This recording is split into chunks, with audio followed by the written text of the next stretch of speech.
Little NFL update for you, Stephen A. The NFL announced this morning that the opening game to the season will be the defending champs, the Eagles, against Dallas and Philadelphia. Stephen A., did the NFL make the right call with this matchup? I don't believe so. I don't believe so. It'll be an incredible rating, no doubt, way to open the season. But an NFC East rivalry game, if that's what you want to call it, because obviously the Eagles are the champions and the Cowboys are who they are. But the point is that I want to see a few games under their belt before a division rivalry takes place, since it means so much. I would have liked to see Dallas against a Kansas City or Baltimore or something like that, where you're not being affected by a divisional race. I don't think divisional races should open the season. That's my only issue. I think it's a good litmus test early for those Dallas Cowboys. No, I think you go to training camp or whatever. I mean, whatever the Eagles are on week one. Don't tell me no. It's my opinion. I don't think the football gods could have given Stephen A. a better gift than the first game of the season. Because he could just go down 95? And just it's the post game, on X social media. That it's perfectly set up for that, by the way. but be clear. Bless you. That was bless. It's a cough, Stephen A. It doesn't matter. It doesn't have to be just easy. By the way, I've always felt that way. I said, why is it that you're just blessing me because I can't stop coughing? Thank you for that. Oh, who said that? Who came up with that? I'll take all those blessings. Thank you very much. Thank you for those. Take them. Don't debate with me, and I'll give you a blessing. Thank you. Thank you. I need the blessing. That's all it is. Oh, it's a struggle bus here this morning, everybody. But I got some breaking news for you, so let's get. NFL, you like that? I do like that. You like that? That works. How about some vitamin D? The Dallas Cowboys open up the season with who? The Philadelphia Eagles. Just take it away. September 4th. Vitamin D. You see what I'm working with here? You just stick around. You might get healthy by the end of the show here. Dallas Cowboys, Dak Prescott, hello to 2025. We are starting early on a Thursday night to open the season.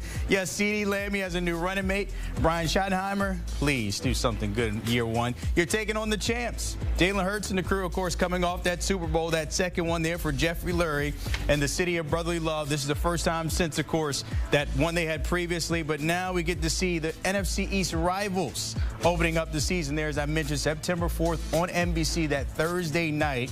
Now here it is. Of course, last season, Philly beat Dallas twice.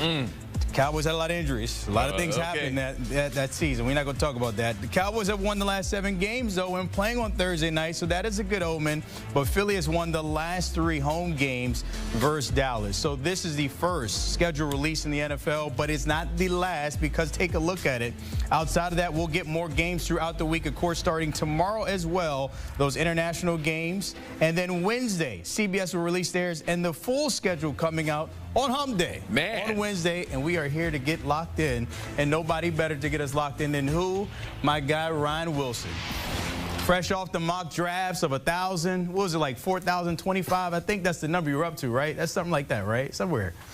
That sounds about right. Yes, sir. All right, well, now we're on to Sunday here, because now we have the first official game of the year, the Cowboys and the Eagles, starting us on Thursday night. Your reaction to this matchup? Hey, Brandon, good to see you. By the way, Zach is one of those people that probably in middle school came to school sick in September all the way through June. Like, he was always sniffling about something. So I'll be praying for Zach. I'm healthy. Since issue. This guy had no voice on Friday and didn't work. You hear that, Raz? No. Can I drink some water? Go ahead.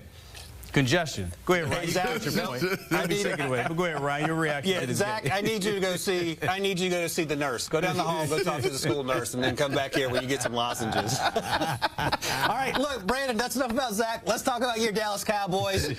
Look, man, you read the numbers trying to make yourself feel better about how they have a chance in this game. And in their defense, in the last 10 years, they are 11-9 against the Eagles. Only 3-7 when they're in Philadelphia. So this feels like it's going to be a fun matchup. It's going to be an NFC East matchup. We're going to see these two teams battle it out, and it'll be a great way to start off the season. But I do have some concerns about your team. You talked about Brian Schottenheimer, year one there. Jerry Jones made that announcement in the middle of the night going into the weekend a few months ago because he didn't really want to talk about Brian Schottenheimer. Maybe he turns things around. I am excited about the prospects of George Pickens being able to catch passes from Dak Prescott alongside CeeDee Lamb. So that is also encouraging. But this Philadelphia Eagles team is one of the best teams I can remember being assembled, and they're somehow better on paper than they were a few months ago when they won the Super Bowl after beating the pants off the Kansas City Chiefs. But all that said, the other thing to keep in mind, a little positive news for you. Again, excited about this matchup. But the last 2 Week 1 games on the road, Dallas Cowboys have won. They beat the Giants 2 years ago, beat the Browns last year. Unfortunately, they're not playing the Browns this year in Week 1, but they are playing the Eagles. And if they win this game, Brandon, you have every reason to be excited about your Dallas Cowboys, so that could be a great way to start off the season. 115 days from now, by the way, September 4th. Oh, 115. So close, so close. Let me ask you this, though, Ron, because we always think about it when it's Week 1, win or lose, depending on who comes out on this one. What are some of those storylines that you might be watching, specifically with the Eagles? Because when you talk about defending champs, Jalen Hurts, Nick Sirianni, Saquon, can he do it again? What are some of those storylines catching your eyes with them? Yeah, so all those guys will be back, and all those guys were a big part of their success. Maybe one of the storylines we're not talking enough about just yet, and they'll probably get to that point as we get closer to training camp, is replacing Mekhi Becton along the offensive line. He left and signed elsewhere, and that could be a minor concern, but they are so incredibly stacked. Nakobe Dean being out could also be another storyline, the inside linebacker who hurt his knee, and that's why they drafted Jihad Campbell, traded up one spot from 32 to 31 with the Chiefs to get the Alabama linebacker. I would imagine he's going to make his way into that starting lineup probably relatively seamlessly, and that could be another fun storyline because insane athlete in the middle of that defense, along with all those insane athletes they drafted last year with Cooper DeJean and Quinyon Mitchell in the secondary. I don't think there are many concerns on the offensive side of the ball outside of the Mekhi Becton story I just mentioned, but I think they're going to pick up right where they left off, and that's going to be the big thing. There's been no turnover at the coordinator position. Kellen Moore's gone, excuse me, so that's one. But the other thing is that they got Jalen Hurts back. Nick Sirianni feels a little bit more comfortable in who he is, and of course they got all those playmakers coming back that you talked about, including Saquon Barkley. All right, we'll see what Philly does here as they try to push it forward. Ryan Wilson is always pushing it forward, but he's not the only one because the fellas... Not so fast. I'm not quite ready to say that.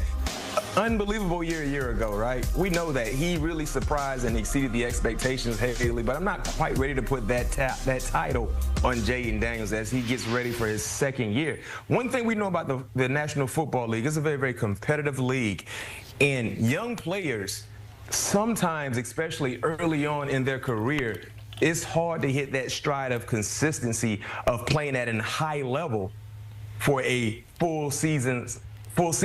And we saw that with C.J. Stroud. Remember C.J. Stroud's rookie year, individually speaking, outstanding. That led to team success, which led to a playoff push.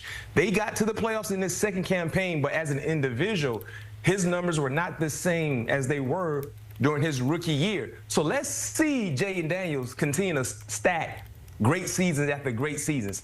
But when you look at some of the other guys who we've seen and we know they are him at that quarterback position, it's hard for me to overlook a guy like Lamar Jackson.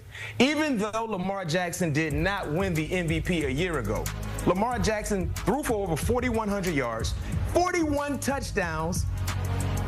He had a total of 5,000 yards from scrimmage. When you look at the 9-15 that he ran for and a total of 45 touchdowns, look at Josh Allen, the man who actually won the MVP. He had 40 total touchdowns in a season in which many people felt like he would show a decline because of the lack of notable names at the wide receiver positions. Those two players, in my opinion, they're the best dual quarterbacks in the National Football League, and they're playing at a peak level. Regardless of what is surrounding them, those two players, especially if you look at their 2024 campaign, night and day, regardless what happens in the draft, regardless what happens in free agency, I cannot pick a second-year quarterback over those two quarterbacks, as I mentioned, because their overall body of work has been more impressive and more consistent, and not to mention what we saw in last year's campaign was far 10 times better than what Jayden Daniels did. And that says a lot because Jayden Daniels was spectacular in 2024. He was, but you're going experience over youth. It makes sense. I also learned in that interview, B-Mac, that you are a ketchup lover, so I know the next time you have a birthday or any type of party,